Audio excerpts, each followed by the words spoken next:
انا حاس فيك المرة. المصعد السادس. حاس فيك والله. الله يعينك. أنا شيء حبيبي. أنا صعدك. الدور السادس وين تصعدني طبعا. أصعدك. لا يا اخوك. أصعدك. والله يا اخوك لا. والله صادق. تبي صادق أنا. لا ما بيصعد، بس انا الحين داق على صحفي هنا يشوف المهزله اللي صار. خلص صادق. تبي تصعد. لا يا اخوك. أكيد. لو بصعد كان الناس شوف ناطرين. أكيد. تسلم حبيبي. الثويني ناطرة برا وقاعدة هني صار لها 5 أيام وناطرة وقاعدة هني صار لها 5 أيام تروح وترد والناس ناطرين والأسانسير معلق. وأنا بعد ناطرة. والأخت ناطرة والكل ناطرة.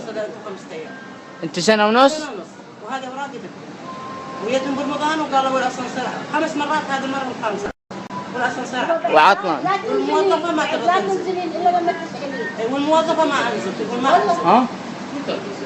راح أدز هو دز التويتر، دز راح أجي. الصوت، دز الوطن، دز أي قناة، دز ذكرى الرشيد اللي قاعدة بلندن، هذا المرضى وهي وزيرة الشؤون.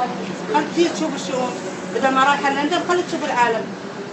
ليش هي شنو يعني؟ لا نست مسماها فردوس والغرب المرابطة اللي بعد. اصلا لجنه مجلس الامه للحين ما صارت لا لا إيه نعم وزيرة صحيح. الشؤون. خلت تجي تشوف. في لجنة المعارض ما في لجنة معارض. هي مو وزيرة، خلت تشوف المحاقين بدل ما وزيرة قاعدة شنو؟ بلندن، خلت تشوف. وزيرة شنو؟ وزيرة شنو؟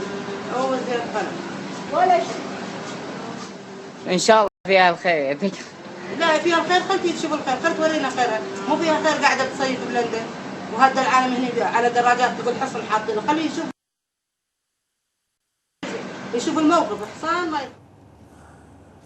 ما جبنا شيء من عندنا. سمعتوا نفس ما انا سمعت وشاهدتوا نفس ما انا شاهدت، بس اقول حق ميتي ذكرى مو بلندن.